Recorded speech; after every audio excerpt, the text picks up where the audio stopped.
స్వరూపం ఒక కారణం ఒకటే, కారణాన్ని వదిలిపెట్టి కార్యం అనేది కల్పింపడం జరగదు.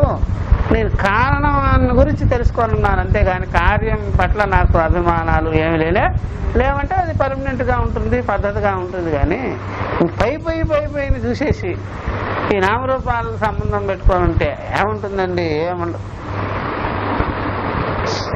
అందుకని శీతోష్ణాలు, వాటి మీద రాగద్వేషాలు, ఇష్టానిష్టాలు అవన్నీ కూడా కారణం చూడక ఏర్పడింది. కారణం చూస్తే ఏర్పడుతుందా లేదా చూసుకో. కారణాన్ని నువ్వు వెతకలేదు, మూలం నీకు తెలియలేదు, అందువల్ల నువ్వు సత్తుగా భావించుకునేదానికి వీలే. నీ సత్తు కాదు, అది నామరూపాలను నువ్వు సత్తు అంటున్నావు. నామరూపాలు ఎప్పుడైనా అదృశ్యం, అప్పుడు నీకు మిగిలేది ఏంటి? బొచ్చా. కాబట్టి కారణం పట్టుకో, సత్తు అని తెలుసుకో. కార్యానికి ఎంత జరిగినా సరే కారణం మిగులుతుంది, చేతులు దొరుకుతుంది కదా. వస్తు జ్ఞానం ఉండాలయ్యా. కార్యజ్ఞానం ఉంటే ఏం లాభం? నామరూపాల జ్ఞానం ఉంటే ఏం లాభం? పైన ఈ రకమైనటువంటి ఆకర్షణలు ఉంటే ఏం లాభం? అది పట్టుకొని నీకు శీతోష్ణాలు, సుఖదుఖాలు, రాగద్వేషాలు ఇవన్నీ కలిగాయి. అందువల్ల వస్తు జ్ఞానంతో ఉండు, వస్తు స్వరూపంతో ఉండు. నీకు జీవితంలో నీకేమైనా కలిగితే నాకు చెప్పు. నాకు శీతోష్ణాలు కలిగాయి, సుఖదుఖాలు కలిగాయి, రాగద్వేషాలు కలిగాయి, కష్టాలు ఉన్నాయి, బాధలు ఉన్నాయని చెప్పు. ఏమిట కారణమే ఉంది, అవి నాకు లెక్కలేవు ఇవన్నీ అని నీ జీవితంలో మంచి ఆన్సర్ తెచ్చుకొని ఉంటాను. మంచి జ్ఞానం ఉంటుంది నీలో. ఏమి లేదండి, ఇవన్నీ మనం కల్పించుకునేవే. మూలం ఒకటే నిజం. ఇదంతా నేను నిజం అనుకోలేదే, మొదటి నుంచి నిజం అనుకోలే. సంసారాలు ఇవే పట్టుకో ఉంటారు కాబట్టి, వాటికి అవే కనుకుతుంటాయి కాబట్టి వాళ్ళు మూలం వెతకలా, మూలాన్ని టచ్ చేయలే. వాళ్ళు పైన చూసా. అది బాగా గుర్తుపెట్టుకోవాలి, చూసారా. అందువల్ల కార్యమే శీతోష్ణాలు, సుఖదుఖాలు, వాటి వల్ల మోహమమకారాలు, బాధలు, ఇవన్నీ. కారణాన్ని పట్టుకొని చూడు, ఏది సత్తు, ఏది అసత్తు. కారణం ఒక్కటే సత్తు, దానిలో ఇవి లేవు. కార్యం అసత్తు, అందువల్ల అవి నిజం కావు. ఇప్పుడు కూడా చూసే సమకాలంలో కూడా అసత్తే. సత్తు ఒకటే నిజం, ఆత్మ ఒకటే నిజం అని తెలుసుకుంటాడు. అటు చూస్తే మట్టి, ఇటు చూస్తే ఆత్మ. ఇటు చూస్తే స్వరూపం ఒకటే మిగులుతుంది, కారణం. అటు చూస్తే మట్టి ఒకటే మిగులుతుంది. అది బాగుంది. అందుకని బాగా లోతుగా విచారిస్తే మనకే తెలుస్తుంటుంది. జన్మ ప్రధ్వంసాభ్యాం ప్రాక్ ఊర్ధ్వం చ అనుపలబ్ధే. చూసారా, జన్మకు ముందు లేదు, నాశనానికి తర్వాత లేదు. చూసారా, జన్మ ప్రధ్వంసాభ్యాం ప్రాక్, జన్మకి నాశనానికి ముందు లేదు, తర్వాత లేదు. ఏది? ఈ నామరూపాలు, శీతోష్ణాలు, సుఖదుఖాలు, మనకు కలిగినటువంటి ఈ ప్రపంచంలో వచ్చినటువంటి దాన్ని ఏమన్నా భత్యం అనుకోండి. ప్రపంచంలో వచ్చినటువంటి రిజల్ట్ ఉంది, ముందు లేదు, తర్వాత. ఈ రేషన్ మనకు ముందులే, తర్వాత లేదు. ఇప్పుడు ఊరికే కూర్చోము. ఏది? ఈ జన్మలో నేను జన్మించిన తర్వాత పొందినటువంటిది ఇది అనేది ముందు లేదు, తర్వాత లేదు. అనుపలబ్ధే అని చెప్పేసి ఇప్పుడు పూర్వపక్షి మొదలుపెట్టాడు. మృదాది కారణస్య తత్ కారణస్య చ తత్ కారణ వ్యతిరేకేణ అనుపలబ్ధే అసత్వం తద్ అసత్వే చ సర్వాభావ ప్రసంగ ఇది చేతని పూర్వపక్షి అడిగాడు ప్రశ్న. మృదాది కారణస్య తత్ కారణస్య చ, మృదాది కారణం మట్టి మొదలుగునవి, వాటి కారణము, దానికి కారణము. తత్ కారణ వ్యతిరేకమైన అనుపలబ్ధే అసత్వం, ఆ కారణానికి భిన్నంగా ఏది లేకుండా పోయినట్లయితే. చూసారా, మట్టి కారణము, మట్టికి ఆ కారణానికి కారణము. తత్ కారణ వ్యతిరేకమైన ఆ కారణం కంటే ఏది కూడా లేనే లేదు అన్నట్లయితే అసత్వం వచ్చేస్తుంది. ఆ కారణం కంటే ఏది వేరుగా లేనే లేదు అంటే అంతా అసత్వం అయిపోతుంది. తది అసత్వేచ ఆ ప్రకారంగా అది అసత్వం అయితే సర్వాభావ ప్రసంగ ఇది చేతి అన్నీ కూడా భావాలు లేకుండా పోవలసి వస్తుంది. అంతే కదా. మట్టికి మూల కారణం అణువులు, ఆ కారణాన్ని వదిలిపెట్టుకొని ఏది లేదు అని చెప్పేటప్పటికి అన్నీ ఏమైపోద్ది, అన్ని అభావం, శూన్యం, అదృశ్యం అయిపోద్ది కదా అని ప్రశ్న వేసాడు. అన్నిటికీ కారణ సహితంగా ఏవి గోచరమానం కాదు. ఎందుకంటే అణువులు ఏమి గోచరం అవుతాయి? దుమ్ము ధూళి ఆకాశంలో తేలియాడేటువంటి ఆ యొక్క అతి సూక్ష్మమైన డస్ట్ ఏంటి నీకు గోచరమయ్యేది? ఆ కారణ సహితంగా ఏవి గోచరం కాదో అప్పుడు మొత్తం కూడా సర్వాభావ ప్రసంగం ఏర్పడిపోతుంది కదా, అసత్వం ఏర్పడిపోతుంది కదా అని పూర్వపక్షి అలా అన్నాడు. అట్లా కాదు విచారం చేయాల్సింది. ఒకటి ఉన్నది సత్ అనేటువంటిది, అది జ్ఞానం, బుద్ధి, అదొక్కడే మిగులుతుంది. మిగిలినవన్నీ దృశ్యమాన వస్తువులన్నీ కూడా మాయమైపోద్ది, అభావం అయిపోద్ది చెప్తున్నాడు. నా అలా అనద్దు. సర్వత్ర బుద్ధిద్వయ ఉపలబ్ధే సద్బుద్ధి అసద్బుద్ధి ఇది యద్విషయా బుద్ధి న వ్యభిచరతి తత్ సత్ యద్విషయా బుద్ధి వ్యభిచరతి తదసత్ తదసత్ విభాగే బుద్ధితంత్రే స్థితే సర్వత్ర ద్వే బుద్ధి సర్వైః ఉపలభ్యతే సమానాధికరణే. సరే, ఇంతవరకు చెప్పుకొని ముందుకు వెళ్దాం. బాగుంటుంది అయ్యా.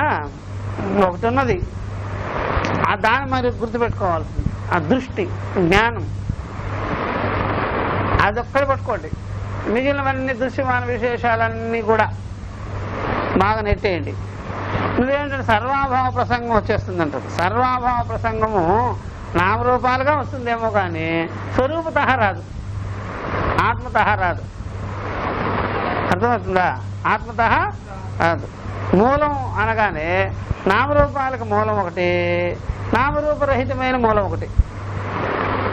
నామరూపాలుగా ఉండే మూలం ఒకటి, నామరూపరహితమైనటువంటి మూలం ఒకటి.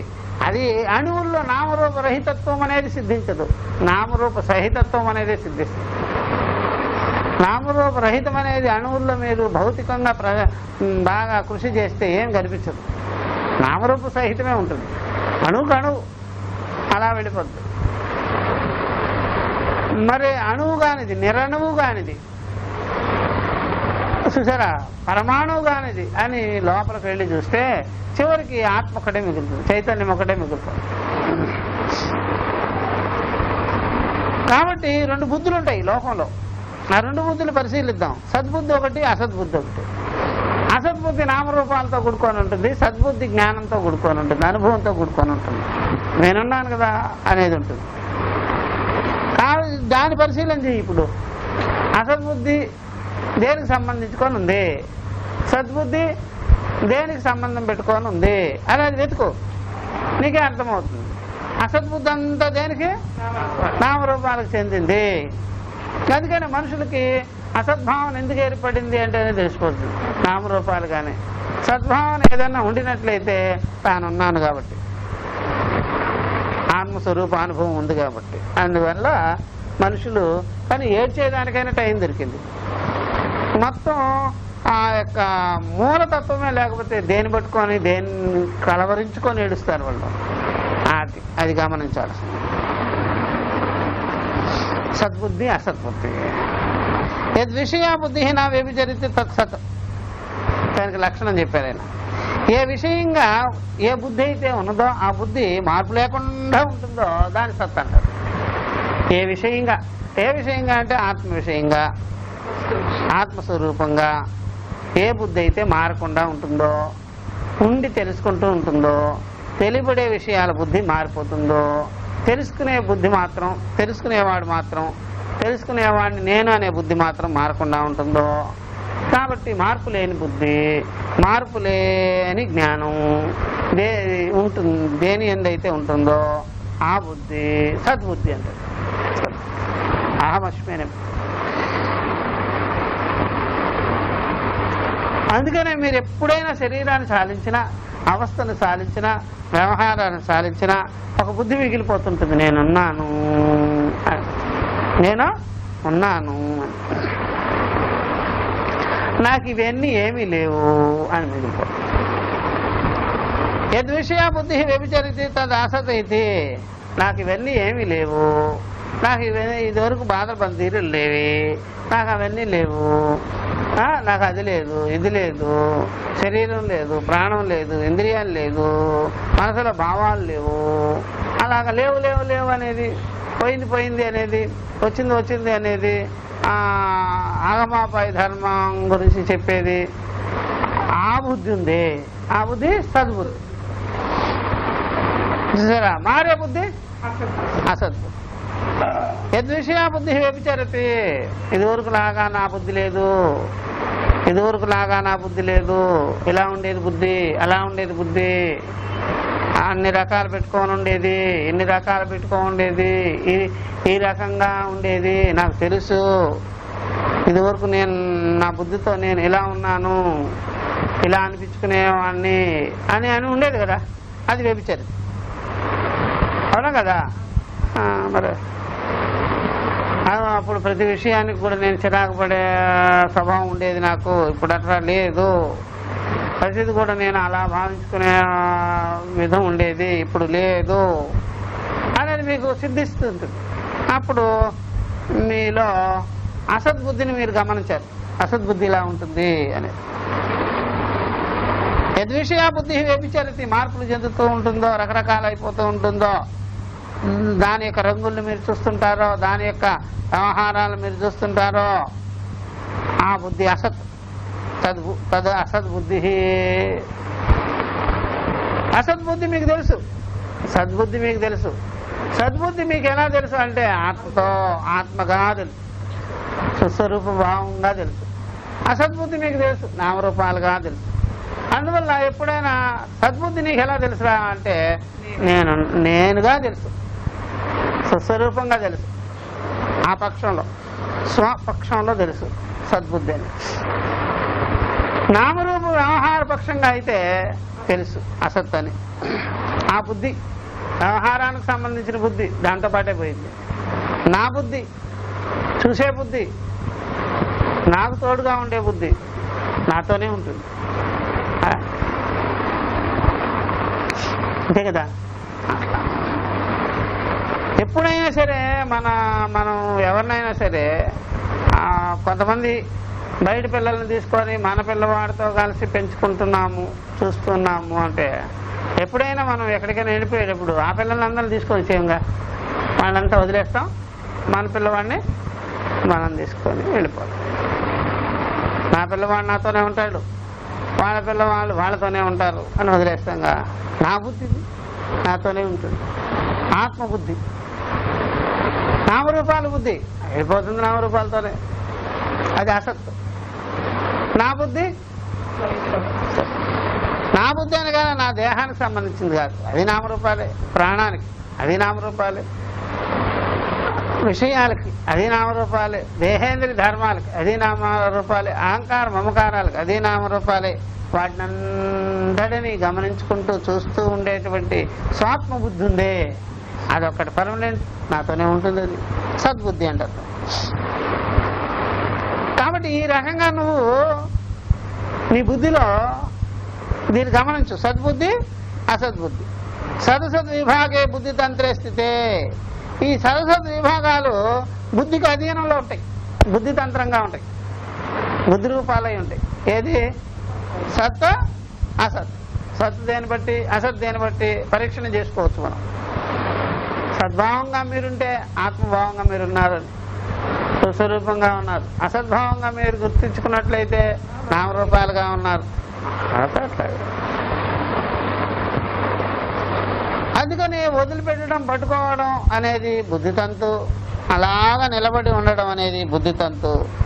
కాబట్టి సద్విషయము బుద్ధితంతే అయింది, అసద్విషయం కూడా బుద్ధితంతే ఉంది.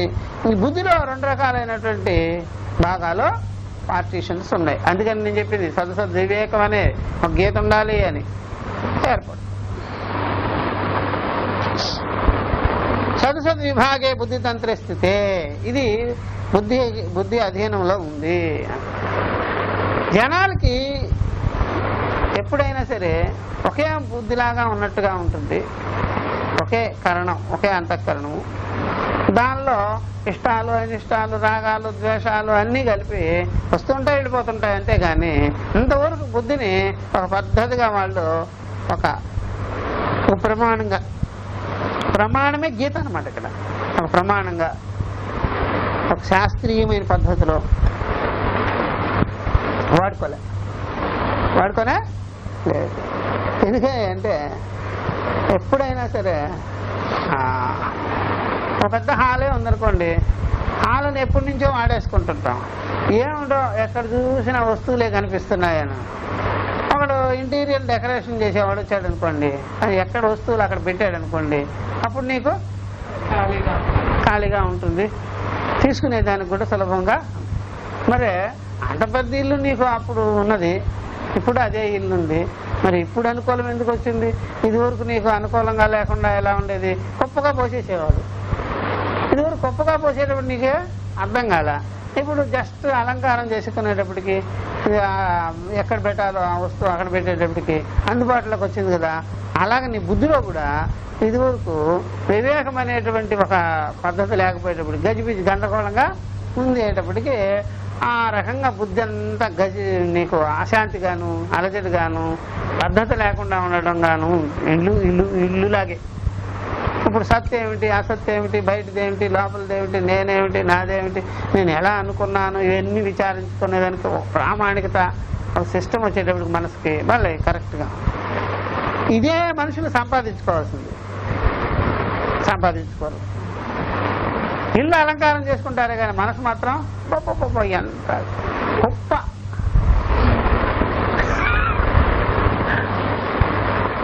గొప్పలాగా వేసుకుంటే ఎలాగా అన్ని దానిలో వేసుకున్నాయి. అమ్మవారు వేసుకున్నా, అయ్యవారు వేసుకున్నా, అది వేసుకున్నా, ఇది వేసుకున్నా, ఇంత చిరాకు చేసుకుంటే ఎట్లాగా?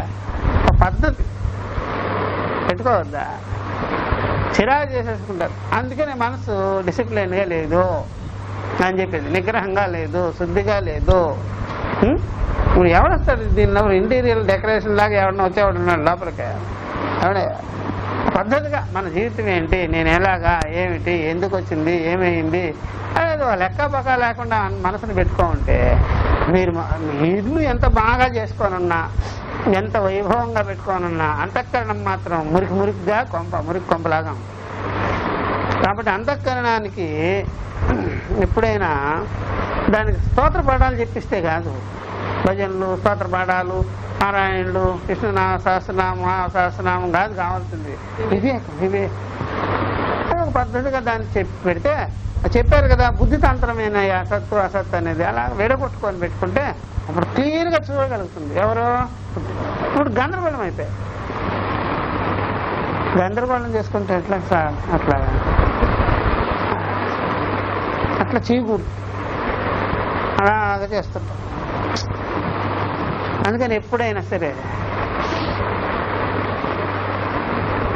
ఈ మనసుని ఎప్పుడు వరకైతే, మన బుద్ధిని ఎప్పుడే వరకైతే ఈ రకంగా మనం ఆ యొక్క గీత పెట్టుకొని అరేంజ్ చేసుకోకపోతే మనకి అశాంతి కలిగి సదసద్వివేకం కలిగించుకొనే ఉండాలి మనసులో. అంతేగాని నేను అది ప్రార్థన చేసా, ఇది ప్రార్థన చేసా, నేను ఆ ఉపాసన చేసే, అన్నీ అనవసరం. వెన్నైనా చేసుకో, కుప్పేసేస్తాం. మళ్ళా కుప్పేసుకోవద్దు, ఒక లైన్గా పెట్టుకో, ఒక క్లారిటీ రావాలి దానికి. వచ్చి ఉంటే బాగుంది. చెప్తున్నాను బుద్ధి తంత్రాలుగా ఉందని. సద్విభాగం కూడా బుద్ధి తంత్రమే అయ్యింది అని చెప్పేసి. సద్విభాగే బుద్ధి తంత్ర స్థితి బుద్ధికి అధీనంలోనే ఉంది పాపం. దీన్ని బట్టే మీరు ఒకదాన్ని సులభంగా గ్రహించుకోగలుగుతారు, ఒకదాన్ని సులభంగా నెట్టేయగలుగుతారు. ఏది ఈ తంత్రం కానీ ఉంటే బుద్ధికి సదసద్విభాగ తంత్రం ఉంటే బుద్ధికి ప్రామాణికత వచ్చి ఉంటుంది కాబట్టి ఒకదాన్ని సులభంగా గ్రహించుకోగలుగుతారు, ఒకదాన్ని సులభంగా బయటికి పంపించేస్తారు. ఏమిటిదే? ఆత్మజ్ఞానాన్ని సులభంగా గ్రహించేసుకుంటారు మీరు, అహమస్మి అని. ఒకటేమో సులభంగా బయటికి వెళ్ళిపో అని చెప్పేస్తారు. ఏమిటది? నామరూపాలు, బాహ్య ప్రపంచము ఇవన్నీ కూడా ఆత్మ విషయంగానే అనేది పద్ధతి వచ్చేస్తుంది అనమాట. అందుకని బుద్ధి తంత్రం అది. బుద్ధి ఈ రకమైన సిస్టంలో ఉండాలి, ఈ రకమైనటువంటి విధానంతో ఉంటే బుద్ధి విధి నిషేధాలు ఏం కాదు, వివేకానికి సూక్ష్మత అది ఏర్పడాలి జనాలు ఏర్పడటం లేదు వరకు. చేసుకోవడమే పని. ఇల్లైనా ఎంత బాగా సర్దుకుంటారండి, చూస్తున్నాం కదా. నేను ఈ చదువుకునే వాళ్ళు కూడా అంత సింగారం చేసుకోవటం లేదు, కానీ పల్లెటూరులో ఎంత పౌడర్లు కొట్టే చక్కగా చాలా దూకుంటానని చేసేస్తారు. కానీ ఆ బుద్ధి మాత్రం ఏమిటో కానీ కుప్ప వేసేస్తారు, కుప్ప వేయకుంటారు, విడగొట్టుకొని అంటే జనాలు ఎక్కడ అంతా గజిబిజి చేసేసుకున్నారా, మురికి ఎక్కడ చేసేసారా, అంత అక్కడ విడగొట్టుకోవాలి. మీ చదువులు, సంపాదనలు, డిగ్నిటీలు ఇవన్నీ అది సరిగ్గా లేకపోతే పనికిరాదు. అన్నీ ఉన్నాయంటారు, బాగా చదువుకున్నానంటారు, ఎరగబడిపోతుంటారు కోపసాపాలు, గొడవ తెచ్చుకుంటారు. ఎందుకు ఆ చదువు లేకపోతే. అందుకని ఈ జనాలు ఈ యొక్క లంచగొండితనాలు ఇవన్నీ కూడా సరిగ్గా లేకే. సదసద్విభాగం చేస్తే అవన్నీ ఎందుకు వస్తాయి? నీకు తెలిసిపోద్ది వెంటనే, ప్రపంచం తీరు తెలిసిపోద్ది. ఏం సంపాదన ఏమిటి, మన జీవితం ఏంటి, ఎలా ఉండాలి, మనం ఏం తింటున్నాం, మనం అన్నీ తెలిసిపోద్ది కదా. కాబట్టి దేన్ని మనం ఇంతవరకు ఈ జగత్తులో పుట్టిన తర్వాత దేన్ని మనం వశం చేసుకోలేకపోతున్నాం, దేన్ని మనం సరిగ్గా పెట్టుకోలేకపోతున్నాం, దేన్ని సంపాదించుకోవాలి, దేన్ని అలంకారం చేసేస్తున్నాం అంటే బయట ప్రపంచమే, లోపలదేమి అది. అందుకని మీరు ఎన్ని రకాల పౌడర్లు గీవడర్లు చీరలు బంగారు నగలు తెచ్చుకొని రండి ఇంటికి, ఆమె చూస్తే భయంకరంగా కనిపిస్తుంటే పరమ జిడ్డుగా అలాగా ఎంటుకలన్నీ ఎరుగోసుకొని ఎవరికి పెడతారా బంగారు నగలు? ఇంటికి వచ్చేటప్పటికే ఇల్లాలు ఎలా ఉండాలి, అలాగా భయంకరంగా కనిపిస్తే ఎవరికా నగలు, ఎవరికా చీరలు, ఎవరికా పౌడర్లు, ఎవరికాది ఎప్పుడు అదే రకమైన దర్శనం ఇవ్వటం. అట్లాగా మీరు ఏం సంపాదించినా ఏం చేసినా ప్రపంచంలో మనసు ప్రసన్నంగా అనుకూలంగా ఒక సిస్టమేటిక్గా సర్దుకొని లేకపోతే అది తీసుకొచ్చి కుప్పలు వేసేయాలి. అది తీసుకొచ్చి ఏం వేయాలి? ఆ కుప్పలోనే, ఇదివరకు వేసిన కుప్పలోనే తీసుకొచ్చి వేసేస్తుంటారు, ఏమవుతుంది కుప్ప తయారై. అట్లా కాదు, ఒక పద్ధతి ఉండాలి అంతఃకరణానికి. అప్పుడు తీసుకురాగానే ఎక్కడో ఒకటి అమర్చేదానికి వీలుంటుందే కానీ ఇప్పుడు మొదటి నుంచి బాల్యం నుంచి కుప్పే చూసేది అంతఃకరణం. అందుకనే ఆ విధంగా ఉంటుందన్నమాట, అన్ని గజిబిజిగా. ఆ వివేకం అనేటువంటిది కలిగించుకొని మంచి పద్ధతిలో ఉండాలన్నమాట అంతఃకరణం. ఉంటే మీకు మంచి సహాయకారి పనికొస్తుంది, తడుకోవాల్సిన పనిలా. అందుకని ఎప్పుడైనా సరే ఈ గజిబిజి చేసుకున్న ఇంట్లో మీకు ఏమైనా వస్తువు వెంటనే దొరకాలంటే దొరకదు. అలాగే అంతఃకరణం కూడా సమాధానం చెప్పదు, ఏదైనా సమస్య వస్తే చెప్పదు. ఎందుకని ఆ కుప్పలో నుంచి ఆ రకమైన థాట్ ఎత్తుక్కోవాలంటే సామాన్యమా? ఆ థాట్ రాదు త్వరగా. ఇప్పుడు మీరు కంప్యూటర్ ఓపెన్ చేసి అన్నీ అదే చెప్పేసేటట్టుగా ఇది కూడా అన్నీ అదే చెప్పాలి. ఇలా చెయ్యి, ఇలా ఉండు, ఇలాగ చూడు, ఇలా తెలుసుకో, ఇప్పుడు ఈ నిర్ణయం చేసుకో అని చెప్పాలి. చెప్పదు, కంప్యూటర్ అనే చెప్తుందే కానీ మన బుర్ర ఏమో నాకేం తెలియటంలా, నన్ను ఏం చేయమంటా, నాకు ఇన్ని సమస్యలు ఉన్నాయి అని చెప్పేస్తుంది. అది ఎత్తుకోవడమే ఎర్రతో మొదలైపోతుంది. చేశామా అంత సమస్యలే చెప్తాం, ఇంకేమిటి కాబట్టి బుద్ధిలో ఈ రకమైన పద్ధతి ఉంటే కూడా మనం దాని ఉపయోగానికి తెచ్చుకోవడం లేదు అంటున్నారు శంకర. సర్వత్ర ఎక్కడైనా సరే ద్వే బుద్ధి సర్వై ఉపలభ్యతే సమానాధికరణి. అది చూసారా, ఈ రెండు బుద్ధులు లభిస్తాయంట అందరికీ ఒకే అధికరణంలో. బుద్ధిలో మన అంతఃకరణంలోనే ఈ రెండు పద్ధతులు లభిస్తాయి ఎవరికైనా సరే, జగత్తులో ఉండే వాళ్ళకంతా. అయినా ఎందుకు మనం ఆ రెండు పద్ధతులు మనం చూసుకోవడం లేదు? లోపల సత్తు అసత్తులకి అవకాశాన్ని ఇస్తుంది కదా, అది సత్తు అసత్తులకి అవకాశాన్ని ఇస్తుంది కదా. అయినా మన బుద్ధి ఎలా ఉంది? కలగాపలకం అయిపోయింది. సత్తు అసత్తుల యొక్క డివైడ్ లేనే లేదు.